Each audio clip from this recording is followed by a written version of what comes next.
ఒక దేవుడిలా వచ్చి కాపాడిన హరీష్ అన్న చెప్పాడు. హరీష్ అన్న ఒక గ్లాస్ పగలగొట్టి కొంతమందిని కాపాడిన తర్వాత ఇంకా మిగతా వాళ్ళు మిగిలిన వాళ్ళు లోన ఉండే వాళ్ళలో ఇక్కడ కనిపిస్తున్న ఈమె కొడుకు హరీష్ అన్న కనిపించిందంట. వీళ్ళు వచ్చేసి నెల్లూరు జిల్లాకు సంబంధించిన వాళ్ళు. వీళ్ళిద్దరు భార్యాభర్త, అలాగే వీళ్ళిద్దరు పిల్లలు నలుగురు అదే బస్సులోనే ఉన్నారు. ఆమె లోన్ నుంచి ఆ పొగలు ఆ మంటల దాంట్లో ఏదో ఒక సైగల్ చేసిందంట. చిన్న పిల్లలు ఉన్నారు, దయచేసి కాపాడండి అని చెప్పేసి లోన్ నుంచి హరీష్ అన్నకు సైగల్ చేసిందంట. కానీ హరీష్ అన్న ఎంత ప్రయత్నం చేసినా వాళ్ళని కాపాడలేకపోయాడు. ఒక తల్లిదండ్రులకి ఇంతకన్నా నరకం ఇంకేదైనా ఉంటుందా? వాళ్ళ ప్రాణాలు పోయినా పర్లేదు, ఎలాగైనా సరే వాళ్ళ పిల్లల ప్రాణాలు కాపాడాలని చెప్పేసి వాళ్ళు ఎన్ని ప్రయత్నాలు చేసింటారో కదా పాపంలోన.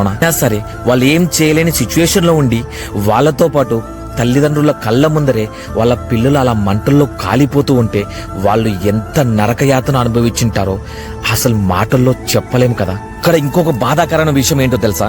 హరీష్ అన్న వాళ్ళని ఎంతో మందిని కాపాడాలని చెప్పేసి ఆయన ఎంతో ప్రయత్నం చేస్తూ అక్కడికి వచ్చిన కొంతమంది కారు వాళ్ళని ఇంకా వేరే వాళ్ళని సహాయం చేయండి అని చెప్పేసి వెళ్ళి అడిగితే వాళ్ళు ఉండి మాది ఇక్కడ కాదు, మాది వేరే ప్లేస్ అని చెప్పేసి కారు అద్దాలు ఎక్కించుకొని ఉన్నారంట. సిగ్గు ఉండాలి అలా చేయడానికి. మీరు అలా మీ కళ్ళ ముందరే కొన్ని ప్రాణాలు అలా బలైపోతుంటే మీరు ప్రశాంతంగా ఇంటికి వెళ్ళి ఎలా పడుకోగలరు? మీకు ఎలా నిద్ర వస్తుంది? ఇలాంటి ప్రమాదాలు మీ కళ్ళ ముందరే జరిగినప్పుడు ఏదో అక్కడికి వెళ్ళేసి మీ ప్రాణాలు వాళ్ళకి ఇవ్వమని అడగట్లేదు. ఏదో మీకు తోచినంతలో మీ చేతన అయినంతలో అక్కడికి వెళ్ళేసి ఏదో ఒక సహాయం చేస్తే అక్కడ ఉండే వాళ్ళు కొంతమంది అయినా ప్రాణాలతో బయటికి రాగలరు కదా. దయచేసి ఇలాంటి ప్రమాదాలు మీ కళ్ళ ముందరే జరిగినప్పుడు మానవత్వంతో ఒక సహాయం చేయండి. మీరు చేసే ఆ సహాయం వల్ల ఒక్క ప్రాణం నిలబడ్డా అంతకంటే గొప్ప విషయం ఇంకేదీ లేదు.